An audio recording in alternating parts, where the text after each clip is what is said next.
खबरें जो आपको सीधे जोड़ती हैं हमसे, जिनका आपकी जिंदगी पर होता है सीधा असर। खबरों की वही तस्वीर,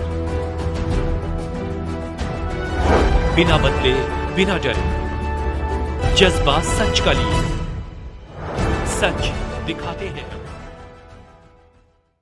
शिक्षित दुल्हन ने शराबी एवं दहेज लोभी दुल्हे बारात को लौटाया। सीहोर में दुल्हन ने दिखाया साहस, दहेज में कार और 5 लाख रुपए मांगने वाले दूल्हे से शादी से किया इनकार। पुलिस ने दर्ज कराई शिकायत। सीहोर शहर में बीती रात एक विवाह समारोह के दौरान उस समय विवाद की स्थिति निर्मित हो गई जब दूल्हा सहित बाराती नशे में धुत होकर लड़की पक्ष के लोगों से दुर्व्यवहार करने लगे और 5 लाख रुपए दहेज में मांगने लगे।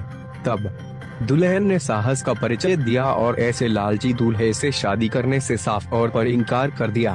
तब बाराती पक्ष भड़क गए और लड़की वालों पर हमला कर दिया, जिसमें आधा दर्जन लोग मामूली तौर पर घायल हो गए हैं। मामले में आज बुधवार की दुल्हन ने पुलिस में लालची बरतिया और दूल्हे के खिलाफ आपराधिक प्रकरण दर्ज कराया है।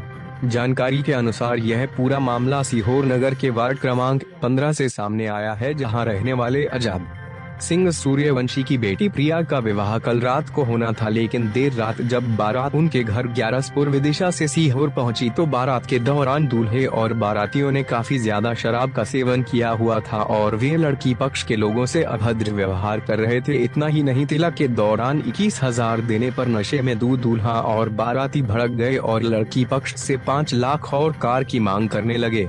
ऐसे में जैसे ही इसकी जानकारी दुल्हन प्रिया को लगी तो उन्होंने बारातियों के बीच जाकर शादी करने से साफ इनकार कर दिया और आज अपने पिता के साथ थाना कोतवाली पहुंची है और शिकायत दर्ज कराई है। मामले में कोतवाली थाने में पदस्थ सब इंस्पेक्टर मनोज कुमार मालवी का कहना है कि लड़की की शिकायत पर बरतिया और दूल्हे पर मामला दर्ज कर लिया है। मामले में दोनों पक्ष के 6 लोग मामूली तौर पर घायल हुए हैं। पुलिस प्रकरण दर्ज कर जाँच कर रही है। सूर्यवंशी है, मैं बसोर मोहल्ला गंज में रहती हूँ। मैं ग्रेजुएट हो चुका है मेरा।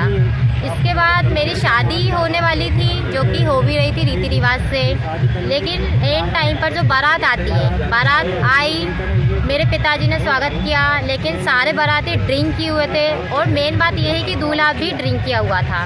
उसके बाद मेरे पिताजी इनको घर तक लेकर गए, उन्होंने इनको टीका किया। टीके में 21,000 रुपये दिए, पर उनके जो मेरे होने वाले हस्बैंड जी थे, उनका नाम घनश्याम है, उनके पिताजी ने बोला ये कोई शगुन नहीं होता है, हमें शगुन में 5 लाख रुपए चाहिए और 4 व्हीलर कार चाहिए। तो मेरे पिताजी ने इनसे हाथ जोड़कर विनती की कि सर मतलब मेरी इतनी हैसियत नहीं है, मैं ये नहीं कर सकता हूँ, जितना हो सकता मैंने किया है, तो आप ऐसा मत कीजिए। तो इन्होंने शादी से मना कर दिया कि नहीं, हम शादी भी करेंगे और दहेज भी लेंगे, तुम्हें करनी पड़ेगी।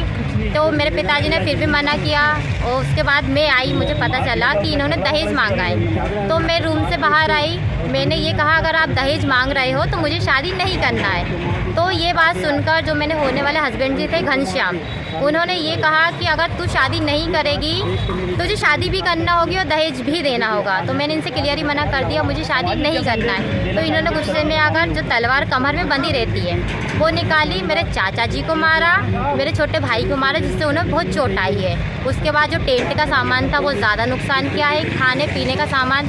अब आप थाने किस मांग की, क्या मांग को लेकर के आई हैं? मैं थाना इसलिए ये मांग लेकर आई हूँ, जो कि मेरे पिताजी मजदूर हैं, मेरे भाई जो है वो भी मजदूरी करते हैं, मेरी मम्मी भी मजदूरी करती है। तो मैं ये चाहती हूँ कि मेरे जो पिताजी का नुकसान हुआ उसकी पूरी भरपाई की जाए और इन लोगों को कड़ी से कड़ी सज़ा दी जाए, ताकि इन लोगों को पता चले कि दूसरी की लड़कियों की ज़िंदगी बर्बाद नहीं करना चाहिए। कल रात्रि में करीबन 9-10 बजे एक बारात गंज बसोदा विदिशा से आई थी और एक मामला संज्ञान में आया है कि यहाँ पर बाराती आने के बाद उनमें कुछ विवाद हुआ दहेज को लेकर। तो पीड़िता महिला की तरफ से प्रकरण पंजीबद्ध कर मामले की जांच की जा रही है। क्या बाराती पक्ष से कोई पूछताछ वगैरह हुई है अभी कि वो भाग खड़े हुए? जांच जारी है, अनुसंधान किया जा रहा है। तो किन धाराओं में प्रकरण दर्ज किया? क्या दहेज वाला मामला भी दर्ज किया है? जी। कुछ चोट वगैरह भी आई है क्या? हाँ, मेडिकल परीक्षण के लिए भेजा है, मेडिकल हुआ है सभी पीड़ितों का। कितने लोग आंशिक रूप से या ज़्यादा घायल हैं? दोनों पक्षों से घायल हैं, 2-3 लोग करीबन। 6 लोग घायल हैं।